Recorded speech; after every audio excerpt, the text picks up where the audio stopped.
നാളത്തെ എക്സാമിൽ ഉറപ്പായിട്ടും ചോദിക്കുന്ന ഒരു ക്വസ്റ്റ്യൻ ആണ് ക്യാരക്ടർ സ്കെച്ച്. മിക്കവാറും 5-6 മാർക്കിനൊക്കെ ചോദിക്കാറുണ്ട്, 4-5 മാർക്കിനൊക്കെയാണ് പൊതുവെ ക്യാരക്ടർ സ്കെച്ച് ചോദിക്കാറുള്ളത്. അപ്പോൾ ആ ക്യാരക്ടർ സ്കെച്ചിന്റെ കംപ്ലീറ്റ് ഫോർമാറ്റ് നമ്മൾ പഠിക്കാൻ പോകണം. ഏത് ക്യാരക്ടർ സ്കെച്ച് ചോദിച്ചു കഴിഞ്ഞാൽ നമുക്ക് സെറ്റ് ആക്കാൻ പറ്റുന്ന രീതിയിലാണ് ഈ വീഡിയോ ചെയ്തിട്ടുള്ളത്. ആ ഒരു ഫോർമാറ്റ് പറയാൻ പോകുന്നത്. സോ ഇതുപോലുള്ള വീഡിയോസിന് സബ്സ്ക്രൈബ് ചെയ്യാൻ മറന്നു പോകരുത്. ഫോർമാറ്റ് ഇതാണ്. ക്യാരക്ടർ സ്കെച്ച് ചെയ്യുന്ന സമയത്ത് ആദ്യം തന്നെ ആ ഒരു ക്യാരക്ടർ സ്കെച്ചിന്റെ ആ ക്യാരക്ടറുടെ പേര് ഹെഡിങ് ആക്കി എഴുതുക. അദ്ദേഹം ഏത് ചാപ്റ്ററിൽ നിന്നാണ്, ആ ചാപ്റ്ററുടെ ഓതർ പേര് എഴുതി കൊടുക്കാം.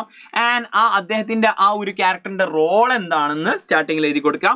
ആൻഡ് ക്യാരക്ടറിന്റെ ഫിസിക്കൽ അപ്പിയറൻസ്, ലുക്ക് ലൈക്ക് എങ്ങനെയാണ്, അദ്ദേഹത്തിന്റെ അപ്പിയറൻസ് എന്തെങ്കിലും പറയുന്നുണ്ടെങ്കിൽ അതും ആദ്യം എഴുതി കൊടുക്കാം. അദ്ദേഹത്തിന്റെ ബിഹേവിയർ, മെയിൻ ആയിട്ടുള്ള പോയിന്റ് പറയുന്നത് അദ്ദേഹത്തിന്റെ ബിഹേവിയർ ആണ്. മറ്റു ക്യാരക്ടേഴ്സുമായിട്ടുള്ള ബിഹേവിയർ പറഞ്ഞു കൊടുക്കണം. ആൻഡ് ക്യാരക്ടറിന്റെ മറ്റു ക്യാരക്ടേഴ്സുമായിട്ടുള്ള റിലേഷൻഷിപ്പ്, ആ ഒരു ക്യാരക്ടറിൽ നിന്ന് ആ ചാപ്റ്ററിൽ വേറെ ക്യാരക്ടേഴ്സുമായിട്ട് ഇദ്ദേഹം കോൺടാക്ട് ഉണ്ടെങ്കിൽ അവരുമായിട്ടുള്ള ഡീറ്റെയിൽസ് പറഞ്ഞു കൊടുക്കാം. ആൻഡ് ഈ ഒരു സ്റ്റോറിയിൽ നിന്നുള്ള ഈ ക്യാരക്ടറിന്റെ ബിഹേവിയർ നമ്മൾ ഡിസ്ക്രൈബ് ചെയ്ത് കഴിഞ്ഞു. ഈ ക്യാരക്ടറിന്റെ ബിഹേവിയർ ഇപ്പോൾ മോശമാണെങ്കിൽ ആ മോശം, അല്ലെങ്കിൽ നല്ലതാണെങ്കിൽ അതിന് പറ്റുന്ന ഏതെങ്കിലും ഒരു സന്ദർഭം കൂടി പറഞ്ഞിട്ട് നിങ്ങളുടെ അഭിപ്രായം പറഞ്ഞു കഴിഞ്ഞാൽ നിങ്ങൾക്ക് ഈ ഒരു ക്യാരക്ടർ സ്കെച്ച് കംപ്ലീറ്റ് ആയി. ഈ വരുന്ന ക്രിസ്മസ് എക്സാമിൽ നിങ്ങൾ ഗസ് ചെയ്തോ ഏത് ക്യാരക്ടർ ആയിരിക്കും വരാൻ സാധ്യതയുള്ളത്? ജസ്റ്റ് കമന്റ് ബോക്സിൽ ഗസ് ചെയ്തോ, നിങ്ങളുടെ ഫ്രണ്ട്സിന് വീഡിയോ അയച്ചു കൊടുത്തോ. ഫോർമാറ്റ് കീപ്പ് ചെയ്യുക, ഫുൾ മാർക്ക് നേടുക. മറ്റൊരു വീഡിയോ ആയിട്ട് വീണ്ടും കാണാം. Thank you, by.